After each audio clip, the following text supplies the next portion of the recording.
Good evening, everyone. TSPSC Group 1 Mains Test Series, Day 4, the section, the Unit 4 of the GS Paper 2, Indian History Part. భారతదేశ చరిత్ర GS2, General Studies 2 పేపర్లో 4th unit. Okay, దీని మీద నేను yesterday 2 questions ఇచ్చాను. Based 1 question from the news paper article. Okay, look at this question. The first question. Let's discuss about the first question. Account for the rise of nationalism in India. Discuss the role of various socio-religious movement in the rise of nationalism. Account for. Okay, you have to stress upon the question tag like account for. Account for. The second question tag is discuss. Okay, discuss the role of the various socio-religious movement. Discuss. Account for is nothing but just you have to give the reasons. Simple question, why? You have to give the reasons, account for. Whereas discussion is nothing but చర్చ. తెలుగులో ఏమంటారు? చర్చించండి అంటారు చూడండి. Discuss is nothing but a 360 degrees view related to that issue. Okay, భారతదేశంలో జాతీయ భావం పెరగడానికి గల కారణాలు తెలపండి. భారతదేశంలో జాతీయ భావం పెరగడానికి గల కారణాలను తెలపండి. ఓకే, కారణాలను తెలపండి. తెలుగులో మీకు ప్రాబ్లం ఉండదు.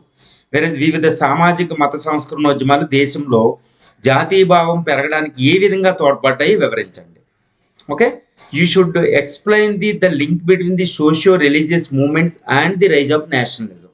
ఓకే, సామాజిక మత సంస్కరణోద్యమాలకి జాతీయ భావానికి సంబంధం చెప్పాలి, అదర్వైజ్ మార్క్స్ లూజ్ అయిపోతారు. Okay, account for the rise of nationalism in India. Okay, జాతీయ భావం పెంపొందడానికి భారతదేశంలో గల కారణాలు ఏంటి? భారతదేశంలో జాతీయ భావం పెంపొందడానికి గల కారణాలు చెప్పాలి. ఎప్పుడు వచ్చింది భారతదేశంలో స్వాతంత్ర్యోద్యమం? జాతీయ భావం 1857 తిరుగుబాటు విఫలం అయిన తర్వాత 1857 తిరుగుబాటు ఒక కారణమైంది దేశంలో జాతీయ భావం రావడానికి. 1857 తిరుగుబాటు నాటికి లేవు. Okay, by the failure of the 1857 revolt is the biggest reason behind the increasing the nationalism in India. By the time of 1857 there was no nationalism in India. Number 1 reason. Number 2, రెండో కారణం ఏంటంటే, as far as this is concerned, the second cause is the presence of the British colonial rule in the presence of the alien rule in India. Alien rule in India. Okay, పరాయి వాళ్ళ పరిపాలన ఇక్కడ ఉండడమే ఒక పెద్ద కారణమైంది. వాళ్ళ యొక్క అదొక కారణం. రెండు, పరాయి వాళ్ళు భారతదేశానికి ప్రాముఖ్యత లేకుండా పరిపాలిస్తున్నారు. Okay, they ruled India with their own interest, to protect their own interest, not to protect the interest of the India. అదొకటి. నెక్స్ట్ ఏంటంటే their racial discrimination. Okay, their racial discrimination in India. Okay, వాళ్ళ జాతీయ అహంకారం కూడా ఒక పెద్ద కారణమైంది. Next reason is, okay, they looted the country to protect their own British interests rather than the development of India. వీళ్ళు దోచుకునే తత్వం అనేదాన్ని ఒక అతిపెద్ద కారణమైంది. ఈ దోపిడీ వల్ల ఎన్నో కరువులు కాటకాలు వచ్చేసినాయి. రైతులు వ్యవసాయం అంతా ఆగిపోయింది. కుటీర పరిశ్రమలు దెబ్బతిన్నాయి. ఓకే, మన ట్రెడిషనల్ ఇండస్ట్రీ, సాంప్రదాయంగా ఉండే ప్రతి ఈ జనుము ఈ పరిశ్రమలన్నీ దెబ్బతినిపోయాయి. రూరల్ ఇండస్ట్రీ, ఒక గ్రామీణ పరిశ్రమలు, గ్రామీణ ఆర్థిక వ్యవస్థలు చితికిపోయి, అది దానివల్ల వీళ్ళలో కింద వర్గాలు అన్నింటిలో వ్యతిరేకత వచ్చింది. Okay, because of the British looting, British exploitative ruling, the traditional industry was completely destroyed. The rural economies were completely broken. Okay, and agriculture was suppressed and oppressed. Okay, and their dependency on this one was increased, and it led to famines and starvation deaths.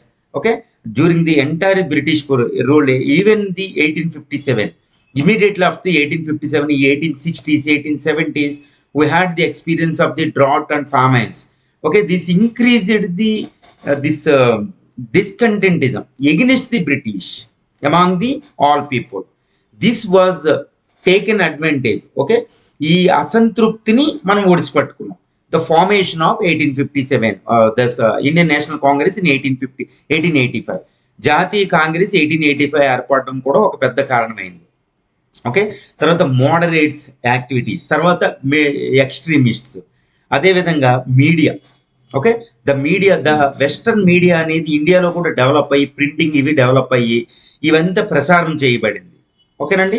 The media published this everything to create awareness among the population, among the people, especially the Nationalist feeling.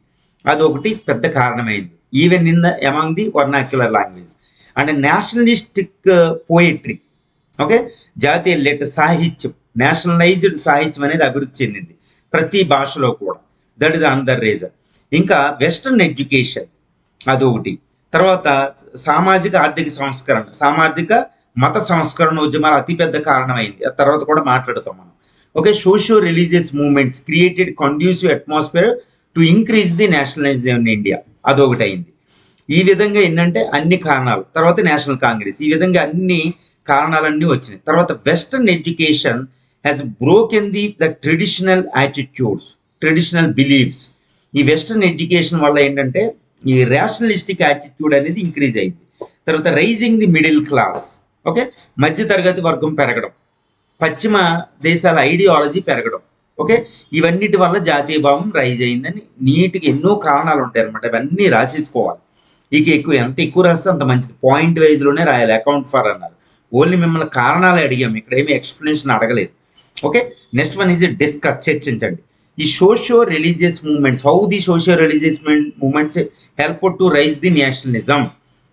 ఇక్కడ ఏంటంటే మీరు discuss in all dimension. Okay, మత సంస్కరణ ఉద్యమాలు ఏ విధంగా జాతీయ భావం పెంపొందించడానికి కారణమయ్యాయి చర్చించండి. మీరు ఫస్ట్ లింక్ చెప్పాలి. Okay, the nationalism. Okay, the earlier just before independent British, why India comes under the British rule.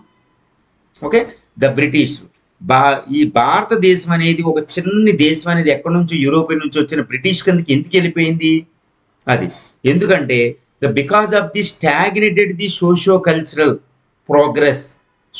Social culturally the India was stagnated by the 17th century, 16th and 17th century పర్టికులర్గా. British వాళ్ళు వచ్చే టైంకి 18th centuryలో completely stagnate అయిపోయింది భారతదేశం. సాంస్కృతికంగా సామాజికంగా తటస్థీకరణకు వచ్చేసింది. అంటే ఎదుగు బొదుగు లేకుండా పరిణామ క్రమం ఆగిపోయింది అనమాట, చనిపోలేదు, గుర్తుపెట్టుకోండి. Okay, India was comes to the stand still socially and culturally. దీన్ని by taking advantage this stagnated position of the Indian culture, the Britishers, okay, the European nations came to India. Okay, it was stagnated, తటస్థీకరణ జరిగిపోయింది, పరిణామ క్రమం అటు ఇటు లేదు. Because of the religious traditions, religious beliefs, okay, irrational attitude, social customs, taboos, okay, the degraded position of the SCs and so-called SCs and women, etc., etc. Okay, SCs, దళితులు, okay, women position degrade అయిపోయింది. ఎందుకంటే సామాజికంగా సాంస్కృతికంగా భారతదేశం తటస్థీకరణ జరిగి పరిణామ క్రమం లేకుండా ఆగిపోయింది. ఇప్పుడు సైంటిఫిక్గా డెవలప్ అయిన యూరోపియన్స్ భారతదేశం వచ్చేసారు.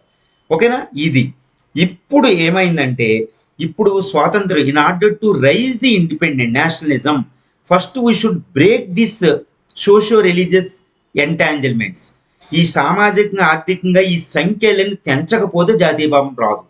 ఈ సామాజికంగా ఆర్థికంగా ఈ తటస్థీకరణ వచ్చేసింది కదండి, ఈ సంఖ్యలను తెంపడానికి ఈ సామాజిక ఆర్థిక సంస్కరణ మత సంస్కరణోద్యమాలు హెల్ప్ చేసింది. Okay, socio religious movement break the entanglement, okay, chains of this stagnated socio cultural beliefs, taboos, etcetera etcetera. So by destroying these thing at least or mitigating the intensity of the socio religious stagnated position of this India by destroying itself. Okay, the socio cultural socio religious movements created conducive atmosphere to rise the nationalism. సామాజిక ఆర్థిక సంస్కరణలో ఈ సామాజికంగా సాంస్కృతికంగా మన తటస్థీకరణలోంచి బయటపడడానికి సాయం చేసింది. వీటిలోంచి బయటపడడం వల్లే జాతీయ భావం పెంపొందించబడుతుంది ఏ దేశంలోనైనా. ఇందుకు సామాజిక మత సంస్కరణోద్యమాలు భారతదేశానికి తోడ్పడ్డాయి అన్నమాట. దీన్ని ఈ లింక్ చెప్పిన తర్వాత మీకు క్వశ్చన్ రాయాలి, అదర్వైజ్ పోతుంది. ఎగ్జామ్ అనేది దీన్నే చూస్తారు. This is what the core, what is the relation between the socio religious and this nationalism, rising nationalism. Unless the socio-religious movements they break this socio-cultural entanglement, taboos, the degraded position of the lower ladder people, etc., etc. There is no question of the rising of the nationalism. జాతీయ భావం పెంపొందించాలంటే మతపరంగా సామాజికంగా ఉన్న కట్టుబాట్లు, మూఢనమ్మకాలు, ఈ అసంబద్ధ వైఖరుల నుంచి బయటపడాలి. అప్పుడే నేషనలిజం వస్తుంది. Nationalism is nothing but the feeling of oneness, the feeling of the belonging to one nation. అది జాతీయ భావం. ఈ లింక్ చెప్పకపోతే మీకు మార్కులు తగ్గుతాయి. ఈ లింక్ చెప్పిన తర్వాత ఇంక మీకు ఈజీ అయిపోతుంది. ఏ విధంగా మత సంస్కరణోద్యమాలు, రాజా రామ్మోహన్ రాయ్, కందుకూరి వీరేశలింగం పంతులు ఇక్కడ, ఓకే, తెలంగాణలో ఈ జ్యోతి బాపులే, ఈ పెరియార్ కేరళ నుంచి, ఈ జస్టిస్ పార్టీసు, ఇవన్నీ ఏం చేసినాయి మీకు నార్త్ ఇండియాలో, సయ్యద్ అహ్మద్ ఖాన్ ఆ మూమెంట్, ఇవన్నీ ఏం చేస్తాయి, ఈ కులాన్ని గరిహిస్తాయి. Okay, they criticized the casteism. Okay, help to reduce the intensity of casteism, gravity of the problem, caste problem. They uplifted the women. Okay, they emancipated women from the various movements. Women comes to this national mainstream. చూసుకోండి ఎలా రాయాలి.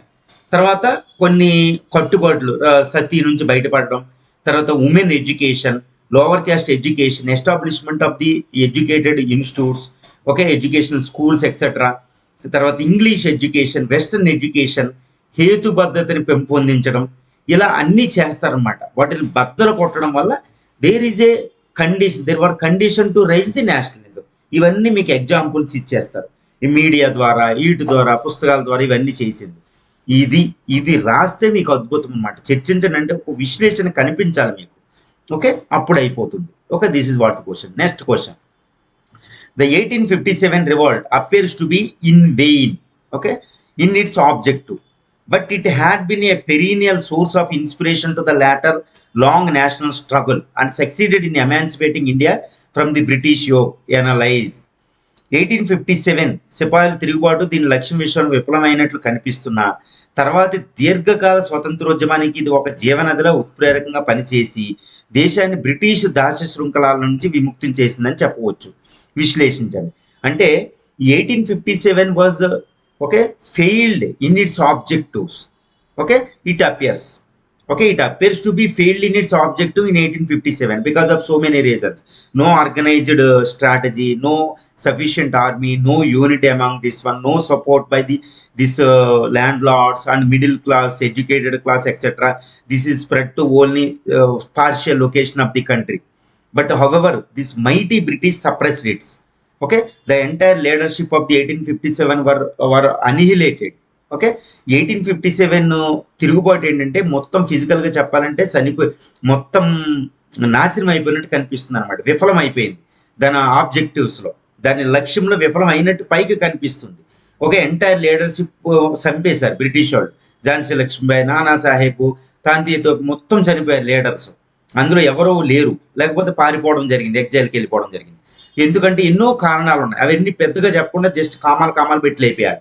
Okay, మొత్తం భారతదేశం అంతా విస్తరించకపోవడం, భౌగోళికంగా సరైన సామగ్రి లేదు, యుద్ధం వ్యూహం లేదు, మధ్యతరగతి ఈ ఎడ్యుకేటెడ్ అంటే చదువుకున్న వాళ్ళు సపోర్ట్ చేయకపోవడం, భూస్వాముల యొక్క వెన్నుపాటు మొదలగు కారణాల వల్ల అది నాశనం అయిపోయినట్టు కనిపిస్తుంది 1857లో.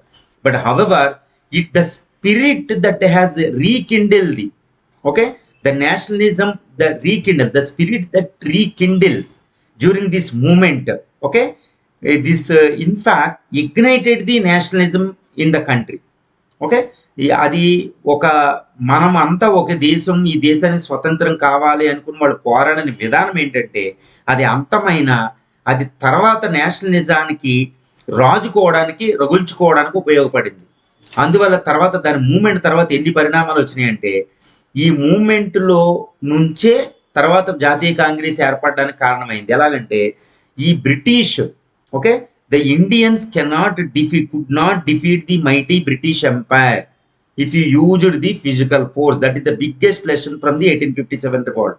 1857 తిరుగుబాటులో నుంచి వచ్చిన పెద్ద పాఠమే కాంగ్రెస్కి దారి తీసింది. ఎలాగా ఈ బ్రిటిష్ ఈ ఇంత సామగ్రి సైనికంగా అతి శక్తివంతమైన బ్రిటిష్ వాళ్ళని భారతదేశం సైనిక పరంగా ఓడించలేదు కాబట్టి శాంతియుతమైన మూమెంట్ కావాలి అని జాతీయ కాంగ్రెస్ ఎస్టాబ్లిష్ అయింది. 2, ప్రజల సపోర్ట్ లేనిదే ఏ ఉద్యమం ఏదైనా విఫలమైపోతుంది అనేది రెండో లెసన్. అది 1857 నుంచి. Okay, the lesson that we gained after 1857 was unless British this people's support is there, we can't win the freedom. అది బిగ్గెస్ట్ లెసన్. రెండోది ఏంటంటే శాంతియుతంగా 1857 దీనికి క్రమంగా అభివృద్ధి చేయాలి జాతీయ భావం అనేది ఒకటి వచ్చింది. Okay, this 1857 revolt is the starting point nationalism among the Indians. ఎందుకంటే ద వ్యాలర్ ఏది స్టార్టింగ్ పాయింట్ ఎందుకు అయిందంటే the valour, the risk, the other sacrificial attitude they have taken, the movement leaders of the day taken has inspired the further leadership. Okay, వాళ్ళ సమర్పణ భావం, okay, వాళ్ళ ధైర్యం, okay, వాళ్ళు తెగింపు అనేవి తర్వాత లీడర్షిప్కి ఒక ఇన్స్పైర్గా పనిచేసింది. ఓకేనండి, ఈ విధంగా మోడరేట్స్, ఎక్స్ట్రీమిస్టు, ఓకే, మితవాదులు, అతివాదులు రావడానికి క్రమంగా తర్వాత గాంధీ వచ్చేటప్పుడు ఒక రీతిలో వెళ్ళిపోయింది మూమెంట్ అనమాట. ఇదంతా 1857 రివాల్టే దానికి దారితీసింది. అందుకే తర్వాత this moderates movements, extremist movement, the later Gandhian movement is a gradual movement based on this 1857 revolt lessons. అదంతా 1857 రివాల్ట్ వల్ల బ్రిటిష్ క్రమంగా మనం తరిమేసాం అనమాట. So that's why 1857 leadership is inspired the further leadership. ఎంత అంటే the leaders names become the household names. ఈ లీడర్ల తర్వాత పేర్లుగా ఉపయోగపడిపోయినాయి ఎన్నో మూమెంట్లు. For example, the best example is during the INA, okay, the Subhash Chandra Azadi Hind Fauj. Okay, there was Jhansi Lakshmibai regiment. Jhansi ఒక ఉమెన్ వింగ్కి ఝాన్సీ లక్ష్మీబాయి అనే పేరు పెట్టారు సుభాష్ చంద్రబోస్ గారు. ఓకే, ఇలాగ ఎన్నో మూమెంట్లు వస్తాయి అనమాట. ఝాన్సీ సిటీస్ పెట్టడం, కొన్ని మూమెంట్లకు వాళ్ళ ముజ్జమని పెట్టడం, ఉమెన్ ఝాన్సీ, ఇలా గాంధీ గారు కూడా ఉపయోగిస్తారు ఈ పదాలను కొన్ని. ఈ విధంగా ఏంటంటే 1857 revolt is clearly provided the inspiration to the entire the freedom struggle. Okay, ఈ విధంగా బ్రిటిష్ వాళ్ళు కూడా 1857 రివాల్ట్ నుంచి డివైడ్ అండ్ రూల్ పాలసీ మొదలు పెట్టారు. వాళ్ళకి వ్యతిరేకంగా వీళ్ళు మొదలు పెట్టారు. ఓకేనండి, తర్వాత 1857 రివాల్ట్ వచ్చిన తర్వాత భారతీయ సాంస్కృతిక కార్యక్రమాలు వాళ్ళు ఇన్వాల్వ్ అవ్వలేదు. They stop to intervene in India socio cultural issues. అది కూడా 1857 వల్ల మనకు ఫలితం వచ్చింది. లేకపోతే భారతదేశం వాళ్ళు ఇంకా నాశనం చేసేవారు.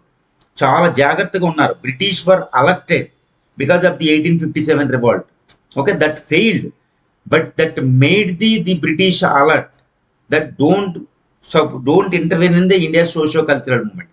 వాళ్ళు ఎందుకే పరిపాలించారు, ఆర్థికంగా, రాజకీయంగా, కానీ సామాజికంగా, సాంస్కృతికంగా వాళ్ళు రాలేదు. Okay, the 1857 revolt though the failed, okay, that made the British be careful, that made the British alerted regarding not to intervene in India's socio-cultural aspects.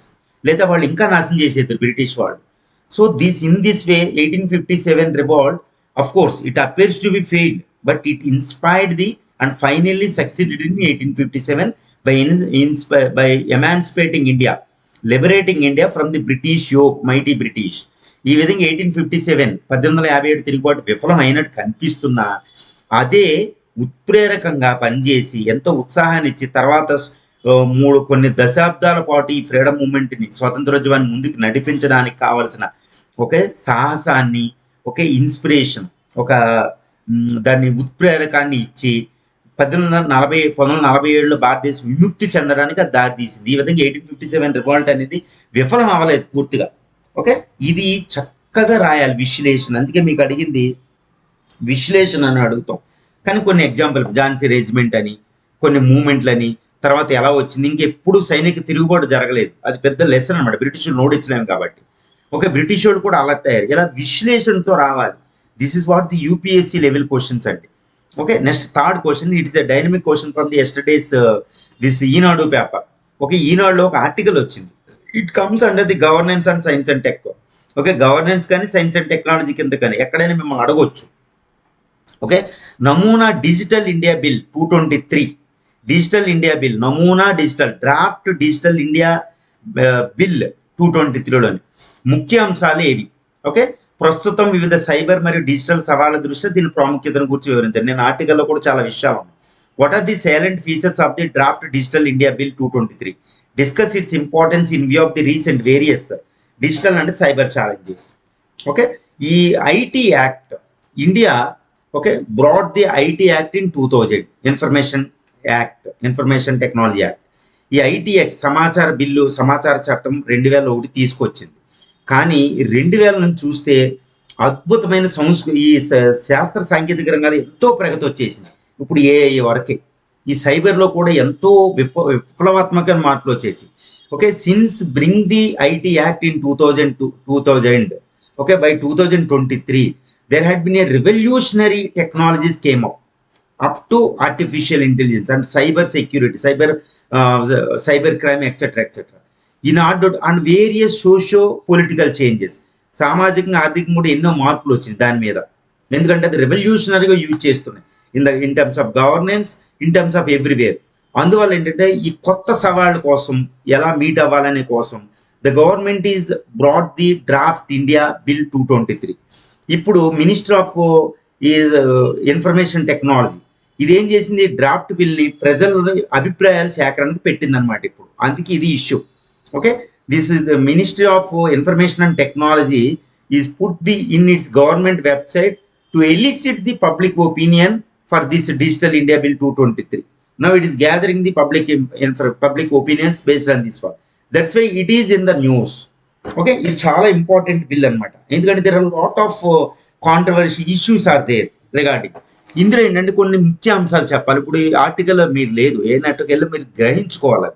ఆర్టికల్లోనే అన్నీ ఉండవు. నేను క్వశ్చన్ ఫ్రేమ్ చేస్తే బయటికి వెళ్ళి గ్యాదర్ వల్ల మీకు ఎక్కువ విషయాలు తెలుస్తాయి అనమాట. Okay, you have to gather, everything is not available in this article. Based on this article, what ever the information do you want to collect, you have to visit the net and websites, etc. You have to gather information so that you can strengthen this entire area. You can meet the future needs also. Okay, digital India bill, what are the salient features, ముఖ్య అంశాలు ఏవి? Okay, ముఖ్య అంశాలు ఏవో చూడాలి. Okay,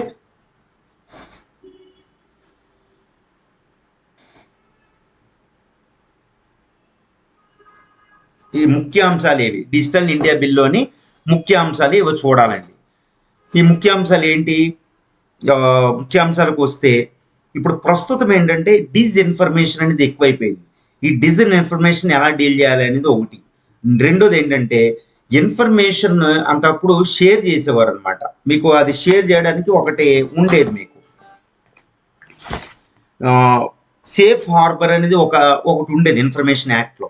ఈ middle man ఎవరైనా share చేస్తే ఓకే, మనం తప్పు పట్టకపోవడం అనేది ఉండేది. ఇప్పుడు ఈ డిజిటల్ ఇండియాలో ఈ మిడిల్ మ్యాన్ని కొంచెం మిడిల్ మ్యాన్లో కూడా చేర్చడం జరుగుతుంది. ఒకప్పుడు అంటే ఒకడు ఎవరైతే ఈ మెసేజ్ తయారు చేశారో అది ఎవరికి చేరిందో, ఎవరు మెసేజ్ తయారు చేయరో వాళ్ళనే తప్పు పట్టేవారు. ఆ మెసేజ్ ఏమన్నా యాంటీ నేషనల్ అయితే, ఓకే, జాతీయ దేశ భద్రతకి ఎగెనిస్ట్ అయితే మెసేజ్ క్రియేట్ అవ్వడం. ఓకే, ఈ మధ్యవర్తులను కూడా తప్పు పట్టేవారు అనమాట. ఓకే, ఇప్పుడు ఈ మధ్యవర్తిని తీసేస్తారు. దీన్ని ఏమంటారంటే డీప్ ఫాక్స్ అంటారు. ఇది ఒకటి ఉంటుంది అనమాట.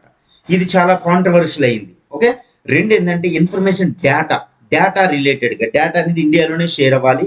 అవి తర్వాత మన ఇండియా చిన్న కంపెనీలని to protect from the biggest companies like Amazon, okay, ఇలా పెద్ద కంపెనీల నుంచి ప్రొటెక్ట్ చేయడానికి ఉపయోగిస్తారు. ఓకేనండి.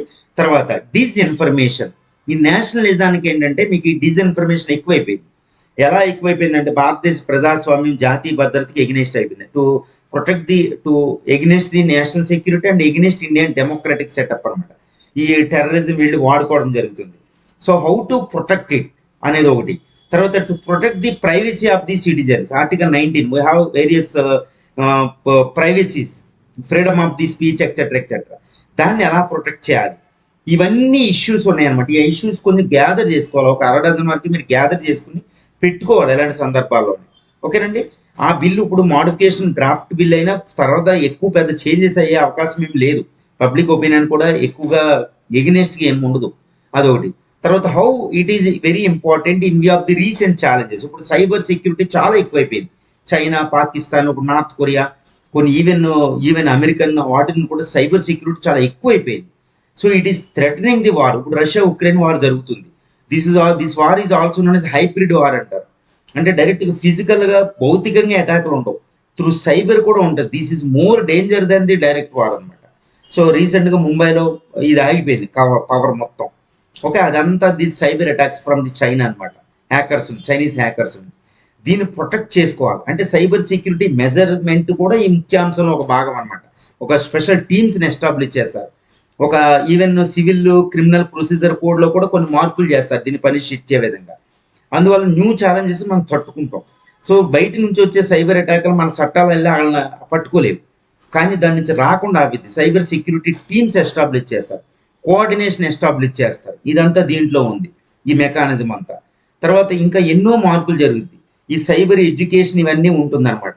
ఈ విధంగా సైబర్ సెక్యూరిటీ, డిజిన్ఫర్మేషన్, ఈ డేటా ప్రొటెక్షన్. డేటా కూడా హైదరాబాద్ ఉంది, హైదరాబాద్లో ఎన్నో డేటా సెంటర్స్ వచ్చేస్తుంది, అమెజాన్ ఇవన్నీ. సో హైదరాబాద్ ఒక హబ్ అయిపోతుంది డేటా సెంటర్కి.